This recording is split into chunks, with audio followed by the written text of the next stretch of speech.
കർത്താവിൽ ബഹുമാന്യരെ, നിങ്ങൾക്കെല്ലാവർക്കും വീണ്ടും എന്റെ സ്നേഹവന്ദനങ്ങളെ ഈ സമയത്ത് പ്രകാശിപ്പിക്കുന്നു. കഴിഞ്ഞ ദിവസങ്ങളിലായി രക്ഷയുടെ ഭദ്രത എന്ന മനോഹരമായ ഒരു വിഷയം ഞാൻ വിവിധ നിലയിൽ തിരുവെഴുത്തിന്റെ അടിസ്ഥാനത്തിൽ എന്റെ ടൈം ലൈനിൽ കൂടി പറഞ്ഞുകൊണ്ടിരിക്കുകയായിരുന്നു. ആ വിഷയം ഞാൻ പറഞ്ഞ വിഷയങ്ങൾ അത്രയും വിശുദ്ധ തിരുവെഴുത്തുകളുടെ അടിസ്ഥാനത്തിലാണ് അതിശക്തമായ നിലയിൽ അവതരിപ്പിച്ചിട്ടുള്ളത്. എന്നാൽ എന്റെ ഈ വിഷയം കേട്ടുകൊണ്ടിരിക്കുന്ന ഒന്ന് രണ്ട് ആളുകൾ വളരെ മോശപ്പെട്ട നിലയിൽ അതിനോട് പ്രതികരിച്ചത് എന്റെ ശ്രദ്ധയിൽപ്പെട്ടു. വാസ്തവത്തിൽ എനിക്ക് അങ്ങനെ പ്രതികരിച്ച ആളുകളോട് ഏതെങ്കിലും നിലയിലുള്ള പ്രയാസമൊന്നുമില്ല. എങ്കിലും അമേരിക്കൻ ഐക്യനാടുകളിലെ ഒരു സ്റ്റേറ്റിൽ പാർത്തുകൊണ്ട് വാസ്തവത്തിൽ ആത്മരക്ഷ എന്താണെന്ന് അറിയാത്ത ഒരു പിതാവ് എന്നാണ് ഞാൻ അദ്ദേഹത്തെ വിശേഷിപ്പിക്കുന്നത്. അദ്ദേഹം തുടർമാനമായി എഴുതിക്കൊണ്ടിരിക്കുന്നത് കർത്താവായ യേശു ക്രിസ്തുവിൽ വിശ്വസിക്കുകയും വേണം, കൽപ്പനകളും പ്രമാണിക്കണം, എന്നാൽ മാത്രമേ ഒരാൾക്ക് നിത്യജീവൻ ലഭിക്കുവാനായിട്ട് കഴിയുകയുള്ളൂ എന്നാണ്. അപ്പോൾ ഞാൻ അദ്ദേഹത്തോട് ചോദിച്ചു, ഏതെല്ലാം കൽപ്പനകളാണ് ഈ നിത്യജീവൻ പ്രാപിക്കുന്നതിന് വേണ്ടി നമ്മൾ പാലിക്കേണ്ടത്? അപ്പോൾ അദ്ദേഹം പറഞ്ഞത് മോശ കൽപ്പിച്ച മുഴുവൻ കൽപ്പനകളും പ്രമാണിക്കണം, അതുകൂടാതെ വേദപുസ്തകത്തിൽ പുതിയ നിയമത്തിൽ പറയപ്പെട്ടിരിക്കുന്ന കൽപ്പനകളെല്ലാം പാലിക്കണം, എങ്കിൽ മാത്രമേ ഒരാൾക്ക് രക്ഷിക്കപ്പെടാൻ സാധിക്കുകയുള്ളൂ എന്നാണ്. എനിക്ക് വാസ്തവത്തിൽ അത് വായിച്ചപ്പോൾ വളരെ കഷ്ടം തോന്നി. അദ്ദേഹം ഒരു പാസ്റ്ററാണ്. ഒരു പാസ്റ്ററായി ഒരു സഭയുടെ ശുശ്രൂഷ ചെയ്യുന്ന ആളാണ്, പ്രായമുള്ള ആളാണ്. അദ്ദേഹം പറയുകയാണ്, ഒരു പാപി രക്ഷിക്കപ്പെടാൻ കർത്താവായ യേശു ക്രിസ്തുവിൽ വിശ്വസിച്ചാൽ മാത്രം പോരാ, കൽപ്പനകളെ അനുസരിക്കുകയും കൂടി ചെയ്യണം. ഏതായാലും അദ്ദേഹത്തിന്റെ ആ പ്രസ്താവനയ്ക്ക് പ്രിയ സഹോദരൻ അൻസൻ മാരാമൻ ഒരു ചെറിയ കമന്റിൽ മറുപടി പറഞ്ഞിട്ടുണ്ട്. ഇത് ഗലാത്യരുടെ ഇടയിലെ യൂദായിസ്റ്റുകളുടെ ഉപദേശമാണല്ലോ അച്ചായ എന്ന് പറഞ്ഞു. ഗലാത്യ സഭയിലുണ്ടായിരുന്ന പ്രശ്നവും അതുതന്നെയാണ്. സൂക്ഷ്മമായി നമ്മൾ പഠിച്ചു കഴിഞ്ഞാൽ ഗലാത്യരോട് അപ്പോസ്തലനായ പൗലോസ് സുവിശേഷം പ്രസംഗിച്ചു. അങ്ങനെ ഗലാത്യർ കർത്താവായ യേശുവിനെ വിശ്വാസത്താൽ രക്ഷിതാവും കർത്താവുമായി സ്വീകരിച്ചു. വിശ്വാസത്താൽ യേശു ക്രിസ്തുവിനെ രക്ഷിതാവും കർത്താവുമായി ഗലാത്യർ സ്വീകരിച്ചിരിക്കെ അവരുടെ ഇടയിലേക്ക് യെരുശലേം യഹൂദിയയിൽ നിന്ന് ചില ക്രൈസ്തവ വിശ്വാസികൾ എന്ന് പറഞ്ഞാൽ യഹൂദന്മാരുടെ ഇടയിൽ നിന്ന് സുവിശേഷം കേട്ട് വിശ്വസിച്ചവരെങ്കിലും ന്യായപ്രമാണ തൽപരരായ ചില യഹൂദന്മാർ അവര് യഹൂദിയയിൽ നിന്ന് ഈ ഗലാത്യ ദേശത്ത് വന്നു. ഗലാത്യ ദേശത്ത് വന്നിട്ട് ഗലാത്യ സഭയിലെ വിശ്വാസിയോട് ചോദിച്ചു, are you all born again? നിങ്ങളെല്ലാവരും രക്ഷിക്കപ്പെട്ടവരാണ്? അവർ പറഞ്ഞു, ഞങ്ങൾ രക്ഷിക്കപ്പെട്ടവരാണ്. അപ്പോൾ അവർ ചോദിച്ചു, how did you born again? നിങ്ങൾ എങ്ങനെയാണ് രക്ഷിക്കപ്പെട്ടത്? അപ്പോൾ അവർ പറഞ്ഞു, പൗലോസ് ഇവിടെ വന്നു, ഈ ഗലാത്യ പ്രദേശങ്ങളിൽ അദ്ദേഹം ക്രൂശിതനായ യേശു ക്രിസ്തുവിനെ പ്രസംഗിച്ചു. അങ്ങനെ പ്രസംഗിക്കുമ്പോൾ പാപികളുടെ രക്ഷയ്ക്ക് വേണ്ടി കാൽവറിലെ ക്രൂശിൽ യാഗമായി ഭവിച്ച യേശു ക്രിസ്തുവിനെ വിശ്വാസത്താൽ ഹൃദയത്തിൽ സ്വീകരിച്ചാൽ സൗജന്യമായി രക്ഷിക്കപ്പെടാം എന്ന് അദ്ദേഹം പ്രസംഗിച്ചു. ഞങ്ങൾ കർത്താവായ യേശുവിനായി ഞങ്ങളുടെ ജീവിതങ്ങളെ ഏൽപ്പിച്ചു കൊടുത്ത് ആ യേശുവിനെ രക്ഷിതാവായി ഹൃദയത്തിൽ കൈക്കൊണ്ടു, ഞങ്ങൾ രക്ഷിക്കപ്പെട്ടു എന്ന് പറഞ്ഞു. അങ്ങനെ പറഞ്ഞപ്പോൾ ഈ യഹൂദിയയിൽ നിന്ന് വന്ന ജുഡായിസേഴ്സ്, യഹൂദ മതാനുസാരികളായ ആളുകൾ, യഹൂദ മതസ്ഥരായ ആളുകൾ, അവർ ക്രിസ്ത്യൻസാണ്. അവർ പറഞ്ഞു, നോനോ, നിങ്ങൾക്ക് അബദ്ധം പറ്റി. നിങ്ങളെ ശരിയായി രക്ഷിക്കപ്പെടണമെങ്കിൽ എന്ത് ചെയ്യണം?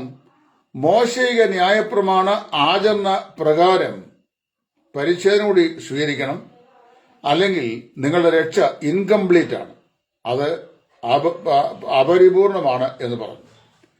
അപ്പോൾ ഗലാത്യയിൽ കർത്താവായ യേശു ക്രിസ്തുവിൽ വിശ്വസിച്ച് രക്ഷിക്കപ്പെട്ട ഈ വിശ്വാസികൾക്ക് എന്തെന്നില്ലാത്തൊരു കൺഫ്യൂഷൻ ഉണ്ടായി. അവർ പറഞ്ഞു, ക്രൂശിതനായ യേശു ക്രിസ്തുവിനെ രക്ഷിതാവായി വിശ്വസിച്ചാൽ രക്ഷിക്കപ്പെടുമെന്നാണല്ലോ പൗലോസ് ഞങ്ങൾ പറഞ്ഞത്.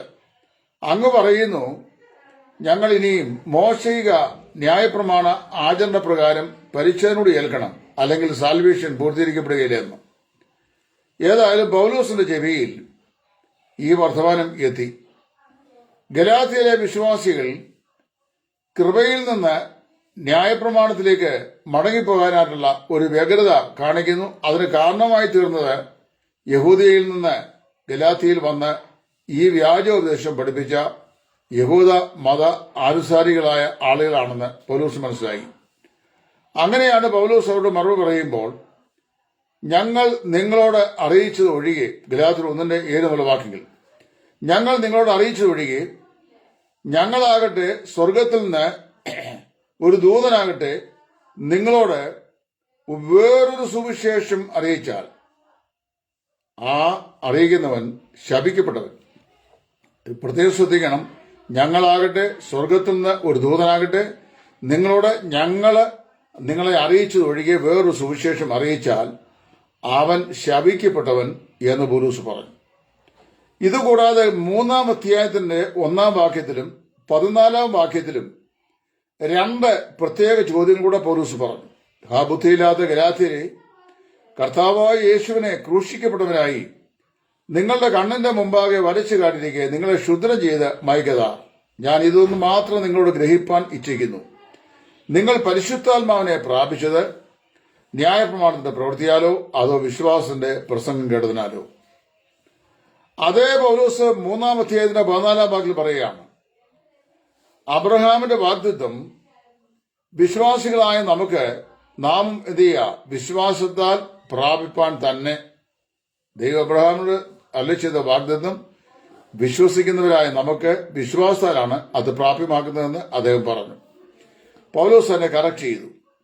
ന്യായപ്രമാണം plus grace is equals to salvation എന്നാണ് ഇവർ പഠിപ്പിച്ചത്. അതായത് സുവിശേഷവും അതിനോട് ചേർന്ന് ന്യായപ്രമാണ ആചരണവും കൂടെ ചേർന്നാൽ രക്ഷയായി. ഇതാണ് നമ്മുടെ അമേരിക്കൻ ഐക്യനാടുകളിൽ നിന്ന് എല്ലാ ദിവസവും സന്ധ്യാസമയത്ത് ഈ രക്ഷ എന്താണെന്ന് അറിയാൻ വയ്യാതെ രക്ഷയെക്കുറിച്ച് പറയുകയും രക്ഷയുടെ സന്ദേശം പറയുന്ന ആളുകളെ ദൂഷിക്കുകയും ചെയ്യുന്ന ഒരു പ്രായമുള്ള പിതാവ് ചെയ്തുകൊണ്ടിരിക്കുന്നത്. അദ്ദേഹത്തിന് ആത്മരക്ഷ എന്ന് പറഞ്ഞാൽ എന്താണെന്ന് ഒരക്ഷരം പോലും അറിയാൻ വയ്യ എന്ന് വളരെ വ്യക്തമായി ഞാൻ മനസ്സിലാക്കിയിട്ടുണ്ട്.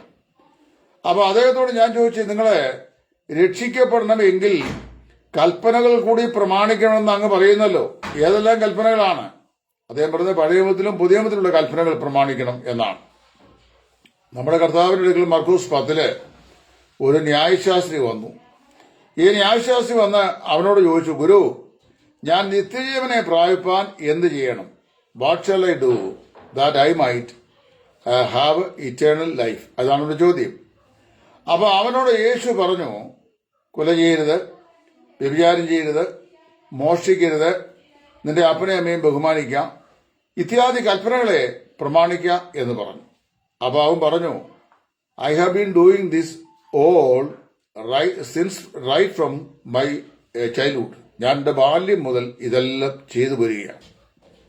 അപ്പൊ യേശുവോട് പറഞ്ഞു, നീ പോയി എന്ത് ചെയ്യുക, നിനക്കുള്ളത് വിറ്റ് ദരിദ്രർക്ക് കൊടുക്കുക, എന്നാൽ സ്വർഗത്തിൽ നിനക്ക് നിക്ഷേപം ഉണ്ടാകും. ഇവൻ ചോദിച്ചത് നിത്യജീവൻ പ്രാപിപ്പാൻ ഞാൻ എന്ത് ചെയ്യണമെന്നാണ്. കർത്താവ് പറഞ്ഞത് സ്വർഗത്തിൽ നിക്ഷേപം പ്രാപിപ്പാൻ നീ എന്ത് ചെയ്യണം എന്നാണ്. നോക്കണം, ആ മനുഷ്യൻ വളരെ ധനവാനാകിയാൽ ദുഃഖത്തോടെ മടങ്ങിപ്പോയി എന്നാ വായിക്കുന്നത്. He was possessed with possessions. വസ്തുവകകളാൽ ബന്ധിതരായിരുന്നു. അതുകൊണ്ട് അവയെ ഉപേക്ഷിച്ച് ക്രിസ്തുവിനെ പിൻപറ്റുവാൻ അവന് സാധിച്ചില്ല. കൽപ്പനകളുടെ അനുസരണം കൊണ്ട് മനുഷ്യന് രക്ഷ പ്രാപിപ്പാൻ കഴിയത്തില്ല എന്ന് മനുഷ്യനെ ബോധ്യപ്പെടുത്താൻ തന്നെയാണ് ന്യായപ്രമാണം ദൈവം ഇസ്രായേലിൽ നൽകിയത്. എന്നിട്ട് പറഞ്ഞു, അത് ചെയ്യുന്നവൻ അതുമൂലം ജീവിക്കും. പക്ഷെ അതുമൂലം ഒരു മനുഷ്യനും ജീവിക്കുന്നില്ല. അതുകൊണ്ടല്ലയോ പൗലോസ് പറഞ്ഞത്, ന്യായപ്രമാണത്താൽ ഒരു ജഡവും ദൈവസന്നിധിയിൽ നീതിക്കപ്പെടുന്നില്ല. അവ കൽപ്പനയുടെ പ്രമാണങ്ങൾ കൊണ്ട് ഒന്നും തന്നെ മനുഷ്യന് ആത്മരക്ഷ നേടുവാനായിട്ട് സാധിക്കത്തില്ല. അങ്ങനെ സാധിക്കത്തില്ല എന്നുള്ളതുകൊണ്ടാണ് കൃപയാൽ കർത്താവായ യേശു ക്രിസ്തുള്ള വിശ്വാസത്താൽ പാപിയെ സൗജന്യമായി വിടുവിക്കുവാൻ രക്ഷിക്കുവാൻ ദൈവം പ്രസാദിച്ചത്. അപ്പൊ അങ്ങനെ ദൈവത്തിന്റെ വചനം പറയുന്നു, മനുഷ്യൻ ദൈവത്തിന്റെ കൽപ്പനകളെ അനുസരിച്ചിട്ട് അത് കൽപ്പനകളും പിന്നെ യേശു ക്രിസ്തുവിന്റെ വിശ്വാസത്തോട് കൂട്ടിക്കുഴച്ച് ഒരാത്മരക്ഷ ഉണ്ടാക്കിയെടുക്കുകയല്ല. നേരെ മറിച്ച് കർത്താവായ യേശു ക്രിസ്തുവിൽ വിശ്വസിച്ച് സൗജന്യമായ നീതീകരണവും ശുദ്ധീകരണവും വീണ്ടെടുപ്പും മനുഷ്യൻ പ്രാപിക്കുകയാണ് ചെയ്യുന്നത്. ഇത് പറയാൻ പൗലോസ് എഫേസ്യർ 2:8 ഉപയോഗിക്കുന്നത്. കൃപയാലല്ലോ നിങ്ങൾ വിശ്വാസം മൂലം രക്ഷിക്കപ്പെട്ടിരിക്കുന്നു, അതിന് നിങ്ങളുടെ പ്രവൃത്തികളും കാരണമല്ല, ദൈവത്തിന്റെ ദാനമത്രയാകുന്നു. ആരും പ്രശംസിക്കാതിരിപ്പാൻ പ്രവൃത്തികളും കാരണം അല്ല എന്ന് പറഞ്ഞാൽ രക്ഷ പ്രവൃത്തികളല്ല, മനുഷ്യന്റെ കൽപ്പന ആചരണത്താലല്ല, മനുഷ്യന്റെ കൽപ്പന അനുസരണത്താലല്ല, അവൻ കൃപയാൽ വിശ്വാസത്താലാണ് അത് പ്രാപിക്കുന്നത് എന്നാണ് പൗലോസ് പറയുന്നത്. മാത്രമല്ല ഇവിടെ നമ്മളെ ഫിലിപ്പിയൻ കാരാഗൃഹ പ്രമാണിയുടെ രക്ഷയെ സംബന്ധിച്ച് പ്രവൃത്തികളുടെ പുസ്തകം 16-ാം അധ്യായത്തിൽ വായിക്കുന്നുണ്ട്. അർദ്ധരാത്രിയിൽ സ്വന്തം വാളിന്മേൽ വീണ് നിഹതനായി തീരുവാൻ താല്പര്യപ്പെടുന്ന ഈ മനുഷ്യനോട് പൗലോസ് പറയുകയാണ്, നീ നിനക്കായി ഒരു ദോഷവും ചെയ്യരുത്, ഞങ്ങളെല്ലാവരും ഇവിടെയുണ്ട് എന്ന് പറഞ്ഞാൽ അതിന്റെ അർത്ഥം ഞങ്ങൾ ഇവിടെ ആയിരിക്കുന്നത് തന്നെ നിനക്കൊരു ദോഷവും വരരുത് എന്നുള്ളതുകൊണ്ടാണ്. അപ്പോൾ അവൻ ഈ വിറച്ച് ചാടി വിറച്ചും കൊണ്ട് അവന്റെ മുമ്പാകെ വീണു നിന്നിട്ട് അത് പറഞ്ഞു, യജമാന്മാരായ പുരുഷന്മാരെ, രക്ഷ പ്രാപിപ്പാൻ ഞാൻ എന്ത് ചെയ്യണം? അപ്പൊ രക്ഷ പ്രാപിപ്പാൻ എന്ത് ചെയ്യണമെന്ന് ചോദ്യത്തിന് പൗലോസ് പറഞ്ഞ മറുപടി വളരെ ശ്രേഷ്ഠമാണ്. പൗലോസ് പറഞ്ഞു, കർത്താവായ യേശു ക്രിസ്തുവിൽ വിശ്വസിക്കുക, എന്നാൽ നീ നിന്റെ കുടുംബവും രക്ഷ പ്രാപിക്കും.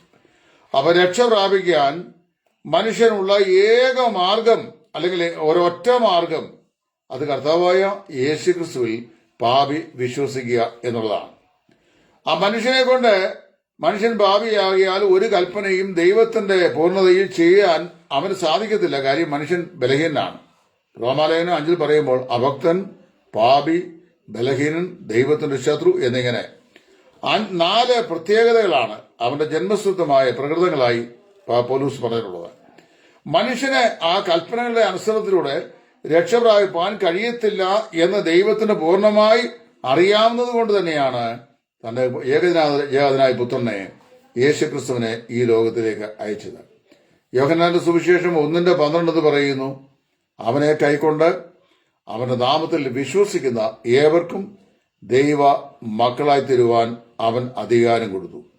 ഒരു പാപി കർത്താവായ യേശുവിനെ വിശ്വാസത്താൽ രക്ഷിതാവും കർത്താവുമായി ഹൃദയത്തിൽ സ്വീകരിക്കുമ്പോൾ അവന്റെ പാപകന്മഷങ്ങളെ ദൈവം ക്രിസ്തുവിൽ അവനോട് ക്ഷമിച്ചിട്ട് അവനെ പരിശുദ്ധാത്മാവിനാൽ വീണ്ടും ജനിപ്പിച്ച് ദൈവഭവനത്തിന്റെ അംഗമാക്കി ജീവപുസ്തകത്തിൽ ദൈവം അവന്റെ പേരും എഴുതുകയാണ്.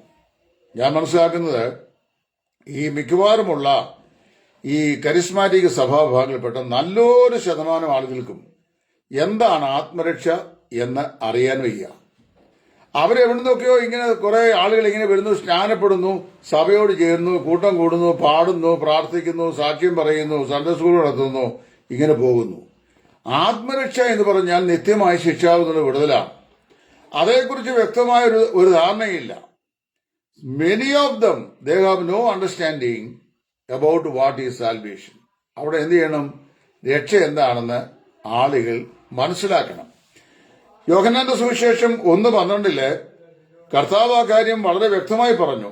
അവനെ കൈക്കൊണ്ട് അവന്റെ നാമത്തിൽ വിശ്വസിക്കുന്ന ഏവർക്കും ദൈവമക്കളായി തരുവാൻ അവൻ അധികാരം കൊടുത്തു. അപ്പൊ ഇവിടെ ഈ കൽപ്പനയനുസരണം എന്ന് പറയുന്ന ഒരു പക്ഷേ സ്നാനമായിരിക്കാം എന്ന് ഞാൻ കരുതുകയാണ്. വേദപുസ്തകം ബാപ്റ്റിസ്മൽ റീജനറേഷനെ പഠിപ്പിക്കുന്നില്ല. Bible teachers salvation by grace through faith, അതായത് വിശ്വാസത്താൽ കൃപയാലുള്ള രക്ഷയാണ് വിശുദ്ധ വേദപുസ്തകം പഠിപ്പിക്കുന്നത്. സ്നാനപ്പെടുക കൂടെ വേണം എന്നുള്ള ഉപദേശം രക്ഷാശാസ്ത്രം എന്താണെന്ന് അറിയാൻ വയ്യാത്ത, വചനനിശ്ചയമില്ലാത്ത, ഉപദേശ ശുദ്ധിയില്ലാത്ത ആളുകളുടെ മണ്ടത്തിൽ പിടിച്ച ചിന്താഗതിയാണ്. ഗലാത്യരോട് അവര് ഈ ജുഡായിസേഴ്സ് എന്ന് പറഞ്ഞല്ലോ, നിങ്ങൾ വിശ്വസിക്കണം, ഒപ്പോൾ മോശയുടെ അതിന്റെ പ്രകാരം പരിച്ഛേദനയും കൂടെ ഏൽക്കണം, എങ്കിൽ മാത്രമേ രക്ഷ പൂർത്തീകരിക്കുള്ളൂ എന്ന് പറഞ്ഞ പോലെയാണ് ചിലർ പഠിപ്പിക്കുന്നത്. കർത്താവായ യേശുവിനെ വിശ്വസിക്കണം, അപ്പോൾ തന്നെ കൽപ്പനയുടെ അനുസരണമായി നിങ്ങൾ ചെയ്യണം, സ്നാനപ്പെടുകയും ചെയ്യണം. അതിനൊരു വാക്യമുണ്ട്, കള്ളു കുടിക്കുന്നവനും വേദോസ്വതി വാക്യമുണ്ട്. തിമോത്തിയോസിന്റെ ഒന്നാം ലേഖനത്തിൽ പൗലോസ് തിമോത്തിയോസ് പറയുമ്പോൾ, മേലാൽ തുടർച്ചയായുള്ളതിന്റെ അജീർണ നിമിത്തം വെള്ളം മാത്രം കുടിക്കാതെ അവസാനം വീഞ്ഞും കൂടെ സേവിച്ചുകൊള്ളുക എന്ന് പറഞ്ഞു. കാനാവിലെ കല്യാണം യേശു പച്ചവെള്ളത്തിലെ വീഞ്ഞാക്കിയപ്പോൾ വിരുന്നുവാഴികൾ പറഞ്ഞത്, ഇത് ആദ്യം കുടിച്ചതിനേക്കാൾ വീര്യമുള്ളതാണ് പറഞ്ഞ്. അപ്പൊ കുടിക്കാനും ബാക്കിയും വേദോസ്തലമുണ്ട്, അസ്ഥാനത്ത് വ്യാഖ്യാനിച്ചാൽ. പക്ഷെ ഇവിടെ മനസ്സിലാക്കുക, കർത്താവ് പറഞ്ഞെന്താണ്? കർത്താവ് പറഞ്ഞത്, യേശുക്രിസ്തുവിനെ രക്ഷിതാവായി സ്വീകരിക്കുന്ന പാപിയുടെ ഹൃദയത്തിലേക്ക് യേശുക്രിസ്തു കടന്നു വരികയും അങ്ങനെ അവന്റെ പാപത്തിന് മോചനം നൽകുകയും അവൻ വിശ്വാസത്താൽ ദൈവമകനായി തീരുകയും ചെയ്യുമ്പോൾ ദൈവഭവനത്തിന്റെ അംഗമായി, അല്ലെ ഭവനത്തിലെ ശിശുവായി അവൻ ജനിക്കുന്നു. അങ്ങനെ ജനിക്കുന്ന ശിശുവിന്റെ പേര് ദൈവഭവനത്തിൽ എഴുതുകയും ചെയ്യുന്നു, അതായത് ജീവപുസ്തകത്തിൽ എഴുതുകയും ചെയ്യുന്നു. മർക്കോസ് 16:14 വിശ്വസിക്കുകയും സ്നാനമേൽക്കുകയും ചെയ്യുന്നവൻ രക്ഷിക്കപ്പെടും എന്ന് പറയുന്നത്. ഈ വാക്യം ഉയർത്തിക്കൊണ്ട് വന്നിട്ടാണ് കൽപ്പനകളോട് അനുസരിക്കണം, എന്നാൽ മാത്രമേ രക്ഷിക്കപ്പെടൂ എന്നുള്ള വ്യാജോപദേശം പഠിപ്പിക്കുന്നത്. മർക്കോസ് 16:14 2 പിരിവുകളുണ്ട്. ഒന്നാം ഭാഗം വിശ്വസിക്കുകയും സ്നാനമേൽക്കുകയും ചെയ്യുന്നവൻ രക്ഷിക്കപ്പെടും. രണ്ടാം ഭാഗത്ത് എന്താണ് പറയുന്നത്? എന്നാൽ വിശ്വസിക്കാത്തവൻ ശിക്ഷാവിധിയിൽ അകപ്പെടും. അതിന്റെ അർത്ഥം ഞാൻ ചോദിച്ചു കഴിഞ്ഞാൽ, എവിടെയെല്ലാം രക്ഷയെക്കുറിച്ച് പ്രസംഗിച്ചോ അപ്പോസ്തലന്മാർ അവിടെയെല്ലാം സ്നാനത്തെക്കുറിച്ചും പ്രസംഗിച്ചിട്ടുണ്ട്. അത് രക്ഷയ്ക്ക് സ്നാനം ആവശ്യമാണെന്ന് പറയാനല്ല, മറിച്ച് ഒരുവൻ രക്ഷിക്കപ്പെട്ടിരിക്കുന്നു എന്നുള്ളതിന്റെ പരസ്യമായ പ്രകടനമാണ് വിശ്വാസ സ്നാനം. ആ നാളുകളിൽ ഒരാള് വിശ്വാസ സ്നാനത്തെ വരുമ്പോൾ അവനെ കാണുന്ന പബ്ലിക്കിനോട് അവൻ പറയുകയാണ്, ഞാൻ യേശു ക്രിസ്തുവിലെ വിശ്വാസത്താൽ ഞാൻ പൂർണ്ണമായി പാപത്തിൽ നിന്ന് രക്ഷിക്കപ്പെട്ടിരിക്കുന്നു, അതിനെ ഞാൻ പരസ്യമായി സാക്ഷിക്കുന്നു. കർത്താവായ യേശു ക്രിസ്തുവിനെ രക്ഷിതാവായി സ്വീകരിച്ചിരിക്കുന്നു എന്നുള്ള യാഥാർത്ഥ്യത്തിന്റെ പരസ്യമായ സാക്ഷ്യമാണ് വിശ്വാസസ്നാനം. ഞങ്ങളാരും വിശ്വാസസ്നാനം രക്ഷിക്കപ്പെട്ടവർ പ്രാപിക്കേണ്ടെന്ന് പഠിപ്പിക്കുന്നവരല്ല. ഞാൻ എല്ലായ്പ്പോഴും പറയാറുണ്ട്, രക്ഷിക്കപ്പെട്ട വിശ്വാസികൾ സ്നാനപ്പെട്ട് കർത്താവിനുള്ള അനുസരണത്തിന് മാതൃകയാകണമെന്ന്. എന്നാൽ ഇവിടെ രക്ഷിക്കപ്പെടുവാൻ സ്നാനം കൂടെ ആവശ്യമാണെന്ന് ഏതെങ്കിലും ഒരു വിപരീത ഉപദേശം പഠിപ്പിച്ചാൽ ആ വിപരീത ഉപദേശത്തോട് ഞാൻ ഒരു ചോദ്യം ചോദിക്കുന്നു. ക്രൂശിലെ കള്ളൻ രക്ഷിക്കപ്പെട്ടപ്പോൾ നീ ഇന്ന് എന്നോട് പറുദീസയിലിരിക്കുമെന്ന് കർത്താവ് പറഞ്ഞു, പക്ഷെ അവൻ സ്നാനപ്പെട്ടില്ല. കാരണം സ്നാനത്തിന്റെ കൽപ്പന കർത്താവ് നൽകുന്നത് തന്റെ പുനരുത്ഥാനത്തിന് ശേഷം സ്വർഗാരോഹണത്തിന് തൊട്ട് മുമ്പാണ്. വേദപുസ്തകം അല്പമെങ്കിലും മനസ്സ് വെച്ച് വായിക്കണം. ഏതെങ്കിലും അങ്ങൊന്നും ഇങ്ങൊന്നും ഒന്നോ രണ്ടോ വാക്യം വായിച്ചേച്ച് ഇത് അതാണ് ഇതാണത്. പണ്ട് ആനക്കൊമ്പ് മോട്ടിച്ച ഒരു പയ്യനെ പോലീസ് പിടിച്ചിട്ട് 2 കൊമ്പല്ലേ ആനയ്ക്കുള്ളത്. അവനോട് ചോദിച്ചു, അവന്റെ കയ്യിൽ ഒരു കൊമ്പേ ഉള്ളൂ. അപ്പം മറ്റേ കൊമ്പയിടാ എന്തിയിടാ എന്ന് ചോദിച്ചു. പറഞ്ഞു, ആ കൊമ്പാണ് ഈ കൊമ്പ്.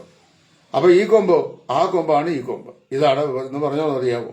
രക്ഷിക്കപ്പെടാൻ കർത്താവായ യേശു ക്രിസ്തുവിൽ വിശ്വസിക്കുക മാത്രം ചെയ്താൽ മതിയാവും. എന്നാൽ രക്ഷിക്കപ്പെട്ട ഒരു വിശ്വാസി, ഞാൻ കർത്താവായ യേശുവിനെ രക്ഷിതാവും കർത്താവുമായി സ്വീകരിച്ച ഒരു വിശ്വാസിയാണ് എന്ന് ലോകത്തോട് പരസ്യമായി സാക്ഷിക്കുന്ന കർത്താവിനുള്ള അനുസരണത്തിന്റെ അടയാളമാണ് വിശ്വാസ സ്നാനം. അത് രക്ഷിക്കപ്പെട്ടവരെല്ലാവരും ചെയ്യണമെന്ന് ഞങ്ങളും പഠിപ്പിക്കാറുണ്ട്. എന്നാൽ ചില ബന്ധുക്കൂസുകാരും ചില കരിസ്മാറ്റിക് വിഭാഗത്തിൽപ്പെട്ട ആളും പറയുന്നത് അറിയാമോ? രക്ഷിക്കപ്പെട്ട ആണെങ്കിൽ നിശ്ചയമായി സ്നാനപ്പെടും, അല്ലെങ്കിൽ അല്ലാതെ രക്ഷിക്കപ്പെട്ട അല്ലെന്ന്. ഒരു 4, 3, 7 ബ്രദറുകാരും പിന്നെ ഈ പറയപ്പെടുന്ന പെന്തക്കോസുകാരും മാത്രമാണ് സ്വർഗരാജ്യത്തിന്റെ അവകാശികൾ. കർത്താവ് എന്താ പറഞ്ഞേ? ചുങ്കക്കാരും വേശ്യമാരും നിങ്ങൾക്ക് മുമ്പേ ദൈവരാജ്യത്തിൽ കടന്നിരിക്കുന്നു എന്നാണ് പരീക്ഷന്മാരോടും ശാസ്ത്രിമാരോട് യേശു പറഞ്ഞത്. അപ്പോഴ് രക്ഷിക്കപ്പെടുന്നവരെ, അത് ഈ നമ്മുടെ ഇവിടെ ഇരിക്കുന്ന ഈ തോമസ് നാസ്തി അച്ഛാൻ, അത് പുള്ളിക്ക് രക്ഷയെക്കുറിച്ചൊന്നും അറിയാൻ പറ്റും. പുള്ളി ഇങ്ങനെ പറഞ്ഞുകൊണ്ടിരിക്കുക, കുറെ ഇങ്ങനെ എഴുതിക്കൊണ്ടിരിക്കുന്നു. അപ്പൊ അദ്ദേഹം കഴിഞ്ഞ ദിവസം എഴുതി, താങ്കൾ രക്ഷിക്കപ്പെട്ടതാണോ എന്ന് താങ്കൾക്കും ദൈവം തമ്പുരാനും മാത്രമേ എഴുതുള്ളൂ, താങ്കളുടെ ഭാര്യയ്ക്ക് പോലും എഴുതരുന്ന്. ഞാൻ രക്ഷിക്കപ്പെട്ടതാണെന്ന് എനിക്കറിയാം. റോമാലേഖനം 8-ാം അധ്യായം, നാം ഇപ്പോൾ ദൈവത്തിന്റെ മക്കളാകുന്നുവെന്ന് ആത്മാവിധാനം നമ്മുടെ ആത്മാവുടെ ദൈവത്തോട് സാക്ഷ്യം പറയുന്നു. 2, രക്ഷിക്കപ്പെട്ടതാണെന്ന് എന്റെ ഭാര്യയ്ക്കറിയാം, എന്റെ മക്കൾക്കറിയാം, എന്റെ അയൽവാസികൾക്കറിയാം, എന്നോട് സംസർഗം ചെയ്യുന്ന ആളുകൾക്കെല്ലാം അറിയാം, സ്വർഗത്തിലെ ദൂതന്മാർക്കറിയാം, കർത്താവിനറിയാം, പിതാവിനറിയാം, പരിശുദ്ധാത്മാവിനറിയാം. എങ്ങനെ അറിയാം? വൃക്ഷത്തെ അതിന്റെ ഫലം കൊണ്ട് അറിയാം. രക്ഷിക്കപ്പെട്ടവൻ രക്ഷയുടെ ഫലങ്ങളായ സ്നേഹം, സന്തോഷം, സമാധാനം, ദീർഘക്ഷമ, ദയ, പരോപകാരം, വിശ്വസ്തത, സൗമ്യത, ഇന്ദ്രിയം ഇത്യാദി ഫലങ്ങൾ പുറപ്പെടുവിക്കുന്നവനാണ്. 2, പരിശുദ്ധാത്മാവിന് ഇഷ്ടമില്ലാത്ത കാര്യങ്ങൾ രക്ഷിക്കപ്പെട്ടവൻ ചെയ്യുകയില്ല.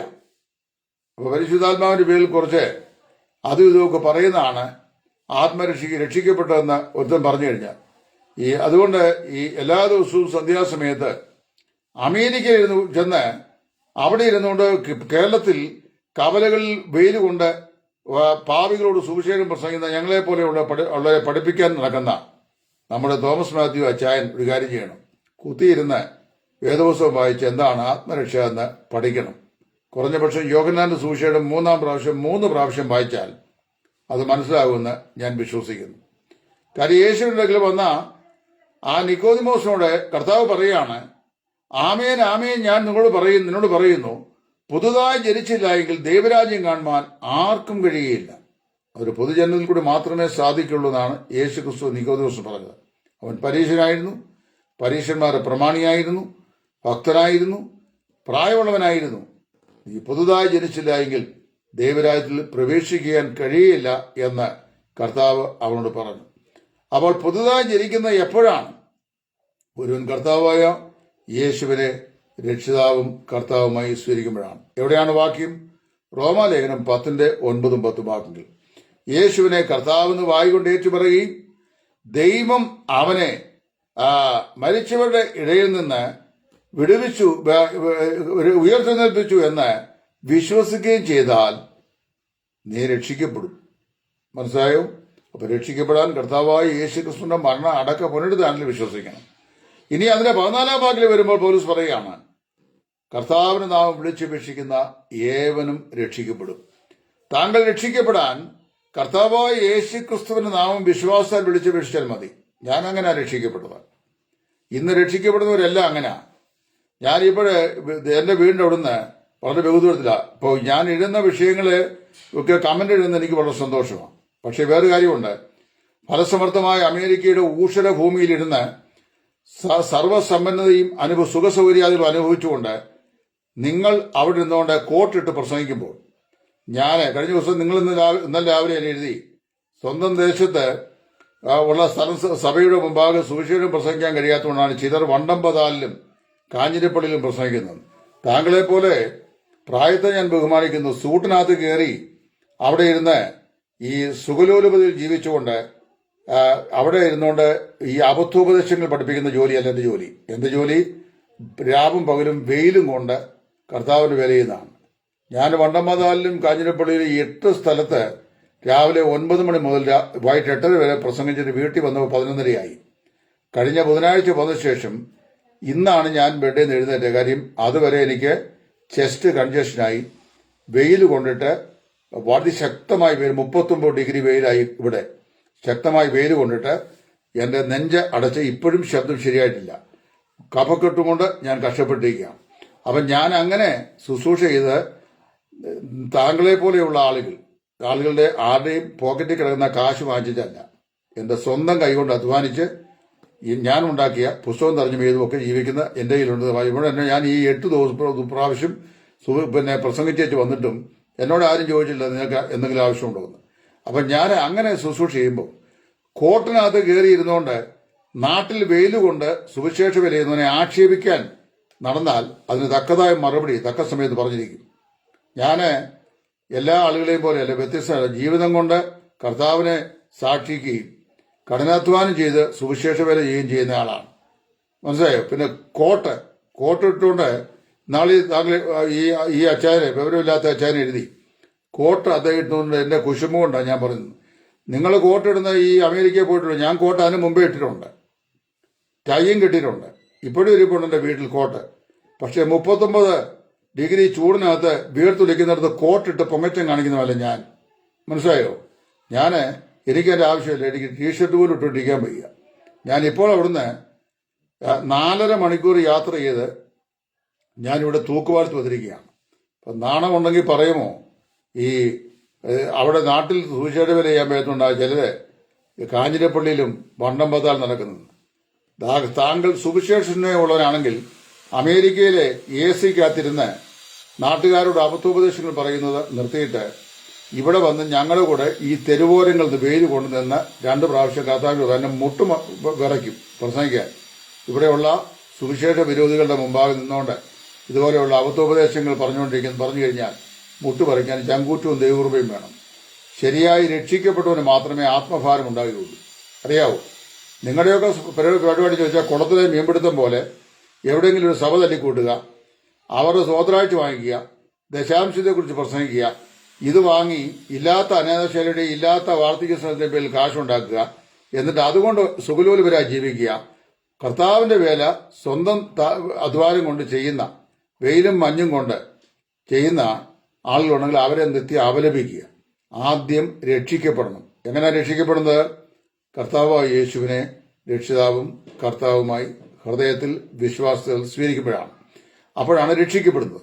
രക്ഷിക്കപ്പെടാത്ത താങ്കൾ രക്ഷ എന്താണെന്ന് അറിയാൻ വയ്യാത്തന്നെ ഞാൻ രക്ഷയെക്കുറിച്ച് സന്ദേശം പറയുമ്പോൾ അതിനെ അപലപിച്ച് എഴുതിക്കൊണ്ടിരുന്നാൽ പിന്നെ ഈ ഈനാം ജാജിന് മരപ്പെട്ടി കൂട്ടെന്ന് പറഞ്ഞ പോലെ പുതുക്കുടിയും കൂടെ താങ്കൾക്ക് കൂട്ടായി വന്നിട്ട് എഴുതാൻ വേണ്ടി. അത് പിന്നെ പോട്ട് ഞങ്ങൾ പണ്ടേ തള്ളിക്കളഞ്ഞ കാര്യമാണ്. അറിയാമോ? കാര്യം ഇപ്പൊ ഇത് എന്നെ സംബന്ധിച്ച് സുവിശേഷം അറിയിക്കുക, അതിനാണ് ദൈവം എന്നെ വിളിച്ചിരിക്കുന്നത്. ഞാൻ അവിടെ വലിപ്പവും മുഴുപ്പവും ഒന്നും നോക്കാറില്ല. നിങ്ങൾ കഴിഞ്ഞ ദിവസം പറഞ്ഞു ഞാൻ വിവരം അല്പമെങ്കിലും ഉണ്ടെങ്കിൽ അതിൽ പറയുമോ, ഞാൻ മലയാളിയായ താങ്കൾ മലയാളത്തിൽ അവിടെ പോയിരുന്ന ഈ അമേരിക്കയിൽ നിന്നുകൊണ്ട് കേരളത്തിലെ മലയാളിയോട് പ്രസംഗിക്കുന്നു. ഞാൻ ഇംഗ്ലീഷിൽ പ്രസംഗിക്കുന്നു. ഇംഗ്ലീഷിൽ പ്രസംഗിക്കാൻ പഠിക്കണ്ടേ? ചുമ്മാ പ്രസംഗിക്കാനും പോകും. ഞാൻ ഇംഗ്ലീഷിലും മലയാളത്തിലും പ്രസംഗിക്കും. അതിനെ പഠിക്കണം. അല്ല സാരി വിസായി അവിടെ പോയി താമസിച്ചിട്ട് ഈ AC-ക്കകത്തിരുന്നാൽ പഠിച്ചു. ടൈറ്റസ് AC-ക്കകത്തല്ലിരിക്കുന്നത് 39 ഡിഗ്രി. എന്റെ ലൈബ്രറി റൂമിനകത്ത് AC ഇല്ല. ഒന്നാമത് AC വെച്ചാൽ കറണ്ട് ബില്ല് കൊടുക്കാൻ എനിക്ക് മാർഗ്ഗമില്ല. അതുകൊണ്ട് ഞാൻ AC ഉപയോഗിക്കാറില്ല. അപ്പം പിന്നെ ആരോടെങ്കിലും എനിക്ക് AC വേണമെന്ന് പറഞ്ഞുകൊണ്ട് ഞാൻ എഴുതാറുമില്ല. നിങ്ങൾ ആവശ്യപ്പെട്ടില്ല എനിക്ക് AC വേണമെന്നുണ്ട്. എന്റെ റൂമിനകത്തിരുന്ന് ഞാൻ 40 മിനിറ്റ് ഒരു ലൈവ് കഴിച്ചിറങ്ങുമ്പോൾ 3 മണിക്കൂർ തൂമ്പായ കൊണ്ട് കിളച്ച പോലെ വിയർക്കും എന്നെ. ഞാൻ അങ്ങനെ കഷ്ടപ്പെട്ടിരുന്നാണ് ശുശ്രൂഷ ചെയ്യുന്നത്. പിന്നെ പറയുന്ന കാര്യങ്ങളെ കുറിച്ച് എനിക്ക് നല്ല നിശ്ചയമുണ്ട്. ഞാനൊരു ബടതരംഗാരനാണ്. ദൈവവചനം പഠിക്കുന്നവനാണ്. ദൈവവചനം വ്യക്തമായി പഠിക്കുന്നവനാണ്. വേദപുസ്തകത്തിലെ അഹങ്കാരം പറയാൻ 66 പുസ്തകങ്ങളിൽ നിന്ന് വേർപെട്ട ദൈവജനത്തിന്റെ ഉപദേശത്തിന്റെ അടിസ്ഥാന ശില ഒരു കുറിപ്പും കൂടാതെ വിശുദ്ധ വേദപുസ്തകം മാത്രം വെച്ചുകൊണ്ട് ക്ലാസ് എടുക്കുന്നവനാണ് ഞാൻ. ഇന്ന് വരെ അങ്ങനെ ചെയ്തത്. എന്റെ ബൈബിൾ വരയില്ല, കൊരയില്ല, എനിക്ക് നോട്ടില്ല. നിങ്ങൾ ആരെങ്കിലും ഇന്ന് വരെ എന്നെ നോട്ട് വെച്ച് പ്രസംഗിക്കുന്നത് കണ്ടിട്ടുണ്ടോ? അല്ലെങ്കിൽ ക്ലാസ് കണ്ടിട്ടുണ്ടോ? ഞാൻ എടുക്കുന്ന ഒരു സബ്ജക്റ്റിനും ദൈവസഭയെക്കുറിച്ചോ പരിശുദ്ധാത്മാവിനെ കുറിച്ചോ ഭാവി വിഷയങ്ങളെ സംബന്ധിച്ചോ ഏത് വിഷയം എടുത്താലും ഞാൻ അത് നോട്ട് വെച്ചുകൊണ്ടല്ല എടുക്കുന്നത്. എനിക്ക് I have by hearted it. ഞാൻ നന്നായി പഠിച്ചിട്ടാണ് ആ വിഷയം അവതരിപ്പിക്കുന്നത്. ഇത് ചെയ്യാൻ പോകുമ്പോൾ ഒരു മെസ്സേജ് പറയുമ്പോൾ അതിനകത്തൊരു കമന്റ് ഇട്ടാൽ കമന്റ് വിവരമുള്ള കമന്റ് ഇടണം. പണ്ട് മാർക്ക് ക്രിസോസ്റ്റം തിരുമേനി ഒരു സ്റ്റേറ്റ്മെന്റ് പറഞ്ഞു. അദ്ദേഹം ജീവിച്ചു പറഞ്ഞു, അദ്ദേഹം ഫലം പറഞ്ഞ ആളായിരുന്നു. ഈ സകല കൃപാവരും പറയുന്നവരാണ് പെന്തക്കോസ്തുകാർ. പക്ഷെ എല്ലാ കൃപാവരങ്ങളിലും ശ്രേഷ്ഠമായ ഒരു വരമുണ്ട്. അതിന്റെ പേര് വിവരമെന്നാണ്. അതില്ലെങ്കിൽ പിന്നെ ഏത് കൃപാവരം ഉണ്ടെങ്കിലും ഒരു പ്രയോജനമില്ലെന്ന് പറയും. അപ്പൊ കുറഞ്ഞ പക്ഷം ഈ കോട്ടിട്ടുകൊണ്ട് വന്ന് ഇങ്ങനെ പ്രസംഗിക്കുന്നതിനകത്ത് മുമ്പ് മറ്റുള്ള ദൈവവചനത്തിലെ സത്യം പറയുന്നവനെ അപലപിക്കുന്നതിന് മുമ്പ്, സാത്താൻ എന്ന് വിളിക്കുന്നതിന് മുമ്പ്, പിശാചിന്റെ വേലക്കാരെന്ന് പറയുന്നതിന് മുമ്പ് താങ്കൾ ചെയ്യേണ്ടത് രക്ഷ എന്താണെന്ന് ആദ്യം പഠിക്കുക. അതിലേറ്റവും പ്രധാനപ്പെട്ട വിഷയം ആദ്യം മാനസാന്തരപ്പെട്ട് പാപബോധമുണ്ടായി കർത്താവായ യേശുവിനെ രക്ഷിതാവായി സ്വീകരിച്ച് നിത്യജീവന്റെ അവകാശിയെ തീരുക. അങ്ങനെ ആയി തീർന്ന ശേഷം വേണം ഈ ദൈവവചനത്തെക്കുറിച്ച് പ്രസംഗിക്കാൻ. ഇന്ന് വരെയും താങ്കളുടെ എഴുത്തുകളിൽ നിന്ന് ഞാൻ മനസ്സിലാക്കുന്നത് അങ്ങേക്ക് ആത്മരക്ഷ എന്താണെന്ന് ഒന്നും അറിയാം. അഞ്ജനം എങ്ങനെ ഞാൻ അറിയും, മഞ്ഞത് പോലെ വെളുത്തിരിക്കുമെന്ന് പറഞ്ഞ പോലെയാണ് ഈ ആത്മരക്ഷയെക്കുറിച്ച് അങ്ങ് എഴുതിക്കൊണ്ടിരിക്കുന്നത്. പിന്നെ പ്രായത്തെ ബഹുമാനിച്ച് എനിക്ക് 10-65 വയസ്സുണ്ട്. എന്നെക്കാട്ടി ഒരു 5-8 വയസ്സെങ്കിലും കൂടുതൽ കാണുമെന്ന് ഞാൻ വിശ്വസിക്കുന്നത്. അതുകൊണ്ട് എന്റെ മാതാപിതാക്കളൊക്കെ എന്നെ പഠിപ്പിച്ചത് പ്രായമുള്ള ആളുകളെ ബഹുമാനിക്കണമെന്നാണ്. അത് ഞാൻ വേറെ പടതലുകാരനാകുന്നതിന് മുമ്പും ബഹുമാനിക്കുമായിരുന്നു. ഉദാഹരണവും പറയാം.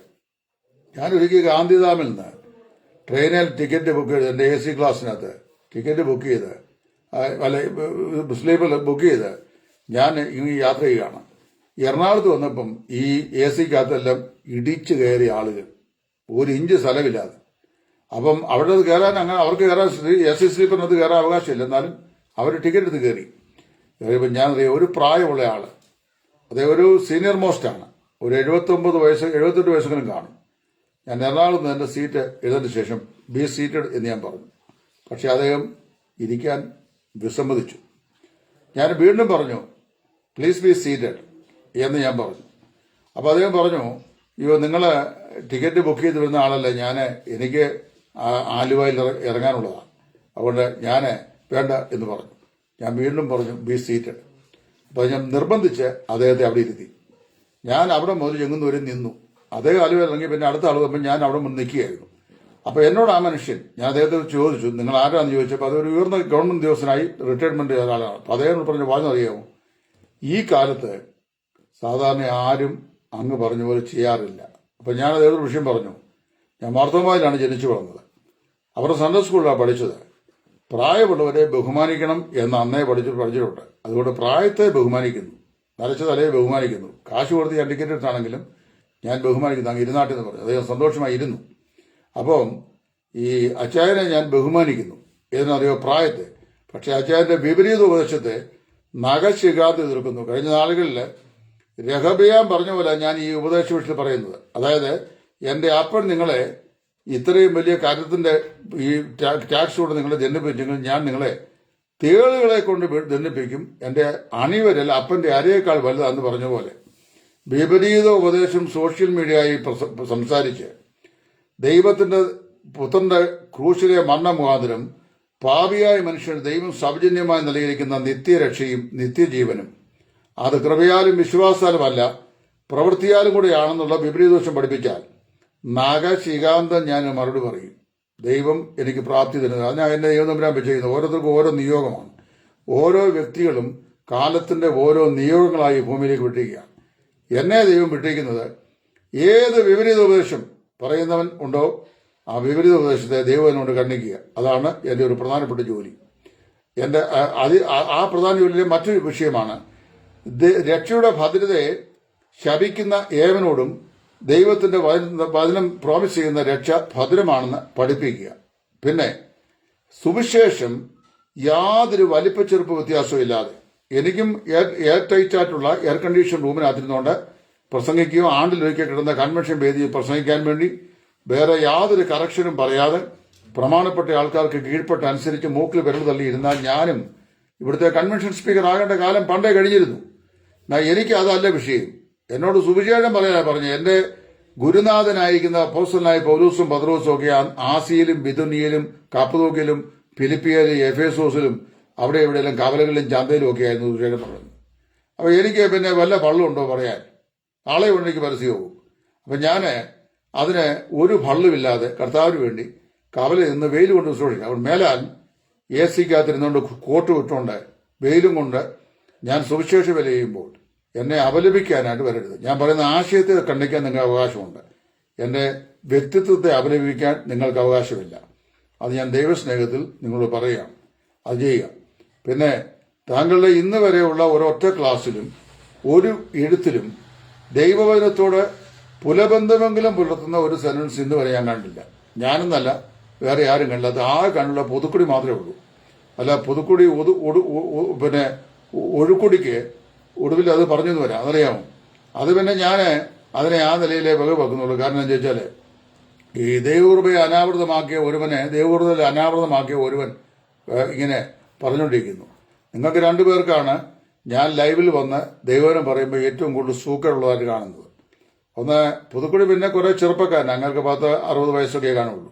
അച്ചായന് അല്പം കൂടെ പ്രായമാണ്. അതുകൊണ്ട് അല്പം കൂടെ ഈ ഓടി കമന്റ് ഇടുന്ന പ്രായമൊക്കെ കഴിഞ്ഞു. നല്ലതാ പ്രായമൊക്കെ ഇട്ട് കഴിഞ്ഞാലും ഈ ഞങ്ങളോടൊന്നും രക്ഷയുടെ ഭദ്രതയ്ക്കെതിരായിട്ട് യുദ്ധം ചെയ്യാൻ വന്നു കഴിഞ്ഞല്ലോ, ആരെ ഇഞ്ച് വിട്ടുതരുന്ന പാർട്ടികളല്ല. ഏത് മാർഗം? ഞാൻ ചോദിച്ചല്ലോ ഒരു ചോദ്യം, അങ്ങ് പറഞ്ഞ ഉത്തരം ലോകത്തിലെ മണ്ടശിരോമണികൾ പോലും പറയാത്ത ചോദ്യം. അതായത് പിസ്കയുടെ മുകളിൽ വെച്ച് മരിച്ചു മാറ്റപ്പെട്ട മോശ മരുഭൂമിയിൽ പട്ടുപോയ 5,99,998 പേരിൽ ഒരുവനായിരുന്നല്ലോ. ആ മോശ പിന്നെ എങ്ങനെയാണ് മറുമലയിൽ ക്രിസ്തുവിന് പ്രത്യക്ഷനായത് എന്ന് ചോദിച്ചു കഴിഞ്ഞപ്പോൾ മോശ അങ്ങനെയുള്ള കുഴപ്പമൊന്നും ചെയ്തിട്ടില്ല, പിന്നത്തിൽ അനുദപിച്ച് കാണുമെന്ന്. എവിടുന്ന് കിട്ടി നിങ്ങൾക്ക് ആ ഉത്തരം? മണ്ടത്തരം ഇങ്ങനെ പഠിപ്പിച്ചും മണ്ടത്തരം വിശ്വസിച്ചും ആളുകളെ മണ്ടന്മാരാക്കുന്ന ആളുകൾ. ചുണയുണ്ടെങ്കിൽ, ധൈര്യമുണ്ടെങ്കിൽ ഇന്ത്യയിലേക്ക് വാ, കേരളത്തിലോട്ട് വാ. ഞങ്ങളുടെയൊക്കെ കൂടെ കവലെ നിന്ന് നാട്ടുകാരോട് പ്രസംഗിക്കുക. പിന്നെ അല്ലാതെ ഈ ക്യാമറയുടെ മുമ്പിൽ ഇരുന്നുകൊണ്ട് AC കകത്ത് നിന്ന് പ്രസംഗിച്ചിട്ട് വെയിൽ കൊണ്ട് തീർച്ചയായിട്ടും പ്രസംഗിക്കുന്നവനെ അപലപിക്കുന്നതാണോ ആത്മീയത്വം? അതൊക്കെ ഒരു പരിധി വരെ ഞങ്ങളൊക്കെ സഹിക്കും. പിന്നെ പരിധി വിട്ട് കഴിഞ്ഞാൽ ഇങ്ങനെയുള്ള മറുപടി പറയും. മനസ്സിലായോ? അപ്പൊ അതുകൊണ്ട് രക്ഷിക്കപ്പെടുക, രക്ഷയ്ക്കുള്ള ഏക മാർഗം കർത്താവായ യേശു ക്രിസ്തു. കർത്താവായ യേശു ക്രിസ്തു കൂടി ഉള്ള രക്ഷ വിശ്വസിച്ചവന് നിത്യജീവനാണ്. പിന്നെ വിശ്വസിക്കാത്തവന് അത് നാശവും. രക്ഷയുടെ ഭദ്രത ബ്രദറുകാരുടെ ചട്ടിക്കകത്തുനിന്ന് വിളമ്പുന്ന ഉപദേശമാണെന്നാണ് നിങ്ങൾ ചില ആൾക്കാർ പറയുന്നത്. ഞാൻ ബ്രദറൻ ആരാധന സ്വാതന്ത്ര്യം അനുസരിച്ച് ഞാൻ വേറെ ബ്രദറുകാരോട് നിൽക്കുന്നു, അല്ലെങ്കിൽ ഞാൻ നിലനിന്ന് പോകുന്നു. കാര്യം എനിക്ക് എന്റെ ആത്മസ്വാതന്ത്ര്യം വിനിയോഗിക്കാൻ കഴിയുന്ന ലോക ചരിത്രത്തിലെ ഏക സഭാവിഭാഗമാണിത്. അതുകൊണ്ട് ഞാൻ നിന്ന് പോകുന്നു. ഞാനിവിടെ എന്റെ മേലെ കുതിര കയറാൻ ഇവിടെ പ്രമാണിമാരാരുമില്ല. അഥവാ പ്രമാണിമാരുണ്ടെന്ന് പറഞ്ഞാലും ഞാൻ പ്രമാണിമാരെ ആരെയും അംഗീകരിക്കാറില്ല. കാര്യം പ്രമാണികളില്ലല്ലോ, പിന്നെ എങ്ങനെ അവരെ അംഗീകരിക്കുന്നത്? അതുകൊണ്ട് ദൈവത്തിന് നൽകുന്ന സ്വാതന്ത്ര്യത്തിന്റെ കീഴിൽ ഞാൻ വിധേയപ്പെട്ട് സ്വതന്ത്രമായി കർത്താവിന്റെ ശുശ്രൂഷിക്കുന്നു.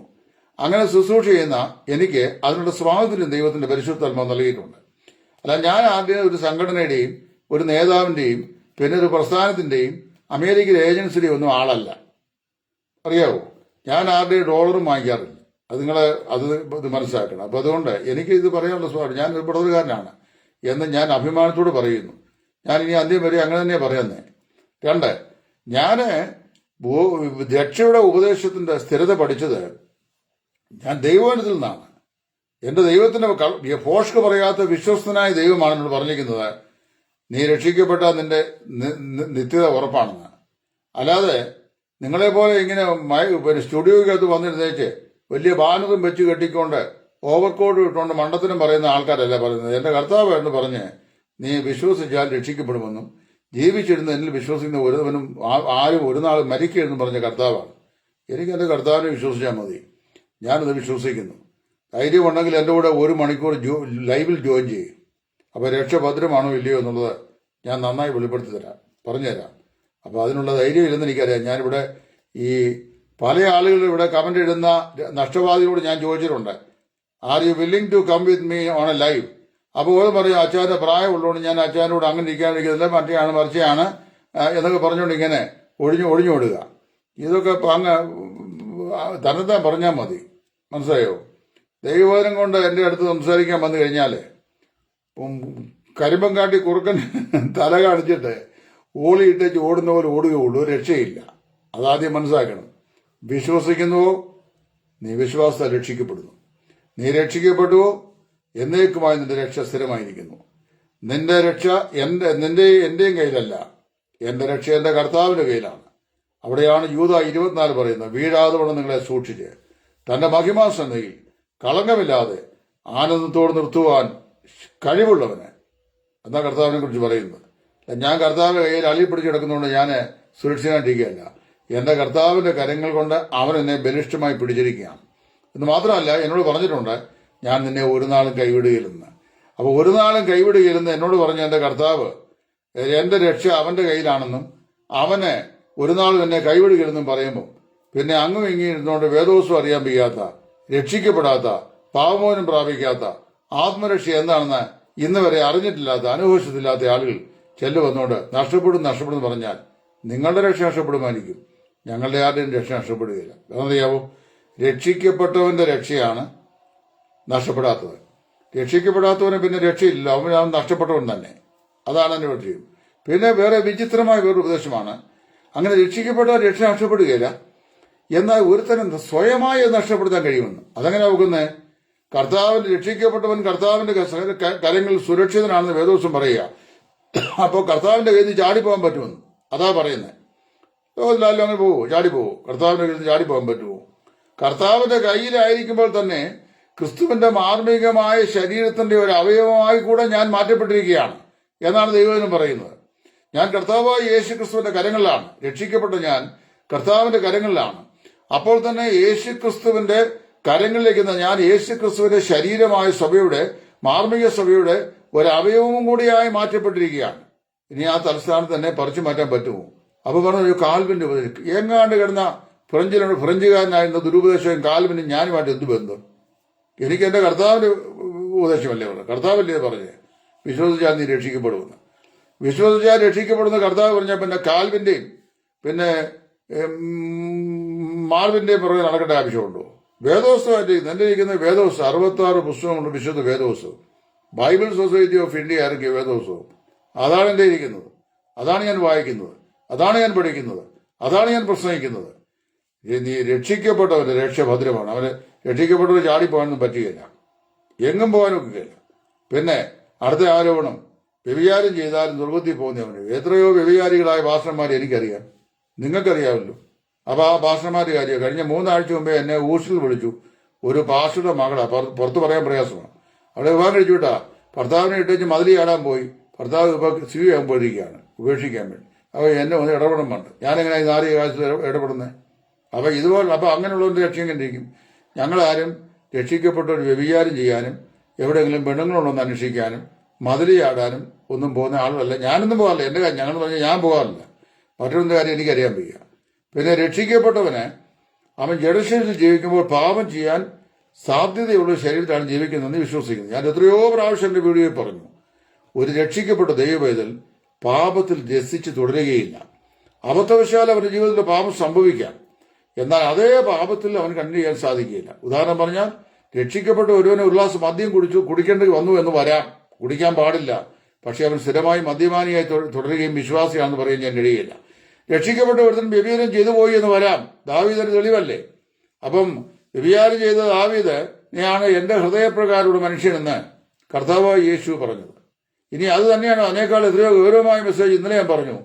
കൊരിന്ത് സഭയിലെ വിശ്വാസികൾ, അവരെ ക്രിസ്തുവേശുവിൽ വിശുദ്ധരും വിശ്വസ്തരുമായവർ പൗലോസ് സംബോധന ചെയ്യുന്നത്. അതെങ്ങനെ കോടതി വ്യവഹാരം ചെയ്യുന്നവനും അപ്പന്റെ ഭാര്യയെ വെച്ചുകൊണ്ടിരിക്കുന്നവനും സഭയിൽ ഭിന്നത ഉണ്ടാക്കുന്നവനും ഭിന്നതയ്ക്ക് നേതൃത്വം നൽകുന്നവനും വിഗ്രഹാർപ്പിതം ഭക്ഷിക്കുന്നവനും വിഗ്രഹങ്ങളെ ആരാധിക്കുന്നവനും സഭായോഗങ്ങളിൽ കലക്കമുണ്ടാക്കുന്നവനും ദൈവത്തിന്റെ പരിശുദ്ധാത്മാവ് നൽകി അന്യഭാഷയെ കലക്കി കലിബല ശബ്ദം പറയുന്നവനും ഇങ്ങനെയുള്ള എല്ലാം കൂടി ചേർന്ന് വിശുദ്ധനും വിശ്വസ്തനും എന്നാണ് പറഞ്ഞിരിക്കുന്നത്. അപ്പൊ അങ്ങനെ വിശുദ്ധനും വിശ്വസ്തനുമായ കൊരിന്തിലുള്ള ആളിൽ എന്ന് പറഞ്ഞ ശേഷം പറയാണ്, നിങ്ങൾ ഒരു കൃപാവരത്തിലും കുറവില്ലാത്തവർ. ആരാ? ഭിന്നത ഉണ്ടാക്കുന്നവനും കോടതി വ്യവഹാരത്തിന് പോകുന്നവരും അപ്പന്റെ ഭാര്യയെ വെച്ചുകൊണ്ടിരിക്കുന്നവനും വിഗ്രഹാർപ്പിതം ഭക്ഷിക്കുന്നവനും വിഗ്രഹങ്ങൾക്ക് അർച്ചന ചെയ്യുന്നവനും കർത്തൃമേശയെ വിവേചിക്കാതെ ഭക്ഷിക്കുന്നവനും കൃപാവരങ്ങളെ കുറിച്ച് പ്രശ്നമുള്ളവനും പുനരുത്ഥാനം കഴിഞ്ഞുപോയി എന്ന് പഠിപ്പിക്കുന്ന വിശ്വാസിയും വിശുദ്ധന്മാർക്ക് വേണ്ടിയുള്ള ധർമ്മശേഖരത്തിന് കോടാലി വെക്കുന്നവനും എല്ലാം ഉൾപ്പെട്ടോ പറയുകയാണ്, അങ്ങനെ നിങ്ങൾ ഒരു കൃപാവരത്തിലും കുറവില്ലാത്തവരായി നമ്മുടെ കർത്താവായ യേശു ക്രിസ്തുവിന്റെ പ്രത്യക്ഷയ്ക്കായി കാത്തിരിക്കുന്നു. അപ്പൊ ആ ഇരിക്കുന്ന കൂട്ടത്തിൽ ഇവരെല്ലാം ഉണ്ടല്ലോ, ഈ അപ്പന്റെ ഭാര്യയെ വെച്ചുകൊണ്ടിരിക്കുന്നവരില്ലേ, അത് അവനെ ഒഴിച്ചെടുത്തിച്ചാന്നോ പറഞ്ഞു. അല്പമെങ്കിലും വിവരം വേണം ദൈവനും പഠിക്കുമ്പോൾ. വായിച്ച് മനസ്സിലാക്കാൻ പരിജ്ഞാനം വേണം. പരിജ്ഞാനം ഉണ്ടെങ്കിൽ മാത്രമേ ദൈവനും പഠിക്കാൻ കഴിയുള്ളൂ. ഇരമ്യാ പ്രവാചകൻ ഇസ്രായേലിനെ കുറിച്ച് പറഞ്ഞ ഒരു കുറ്റം എന്ന് പറയുന്നത്, പരിജ്ഞാനമില്ലായകയാൽ എന്റെ ജനം നശിച്ചു പോകുന്നു. അപ്പൊ പരിജ്ഞാനവും അറിവും നമ്മൾ വ്യത്യാസമുണ്ട്. അറിവ് ഈ അക്യുമുലേഷൻ ഓഫ് ഫാക്റ്റാണ്. അത് നമുക്ക് radio, television, internet, WhatsApp, Instagram, Facebook വഴിയൊക്കെ കിട്ടും. മനോരമയുടെ പത്രം വായിച്ചാലും കിട്ടും വായിക്കുന്നവർ. എന്നാൽ പരിജ്ഞാനം അങ്ങനെ കിട്ടുകയില്ല. അത് പരിചയസമ്പന്നമായി ലഭിക്കേണ്ട ജ്ഞാനമാണ്. അത് പൗലോസ് പറഞ്ഞിട്ടുണ്ട് ഫിലിപ്പിലെ എഴുത്തിൽ, എന്റെ കർത്താവായ യേശു ക്രിസ്തുവിനെ കുറിച്ചുള്ള പരിജ്ഞാനത്തിന്റെ ശ്രേഷ്ഠമത്വം. ഇതില്ലാതെ ഉപദേശിക്കുക വാളെടുത്തവനല്ല ഉപദേശിമാര്. ഈ ഫേസ്ബുക്ക് വന്നുകൂടിയാണ് മുഴുവൻ ഉപദേഷ്ടാക്കന്മാരാ പറയുന്ന മുഴുവൻ ദുരുപദേശവും. സത്യോപദേശം പറഞ്ഞാൽ അവനെ പിശാചിന് സന്ധി നിന്നും സർപ്പവും നോക്കി. ഇന്നലെ എന്നെ വിളിച്ചിരുന്ന സർപ്പം എന്നാണ്, മനസ്സിലായോ? വിവരം ഉണ്ട് ഇല്ലേ, എന്നാ ചെയ്യാൻ പറ്റും? പോട്ടെ, അത് സാരമില്ല.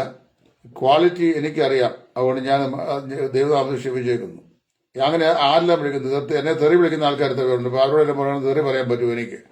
അപ്പോൾ വിളിക്കട്ടെ. തെറി പറയുന്നവരുണ്ട്, പ്രാകുന്നവരുണ്ട്.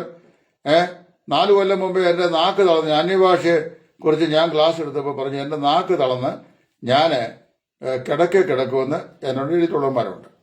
ഇപ്പോൾ ഞാൻ 5 വർഷം കഴിഞ്ഞു.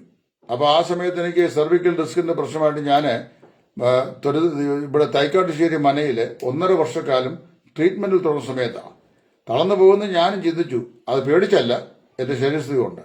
പക്ഷെ അതിനേക്കാൾ രണ്ടിരട്ടി കൃപയോടെ കഴിഞ്ഞ 5 വർഷവുമായി ഈ കവല തോറും നിൽക്കാൻ ദൈവം എന്നെ പ്രാപ്തിപ്പെടുത്തിക്കൊണ്ടിരിക്കുകയും ചെയ്തിട്ടുണ്ട്.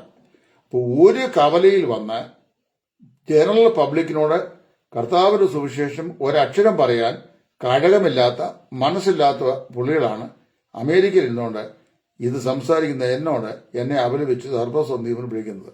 ദൈവം പരിജ്ഞാനത്തിന്റെയും വിവേകത്തിന്റെയും ആത്മാവിനെ നൽകട്ടെ എന്ന് പ്രാർത്ഥിക്കുന്നു.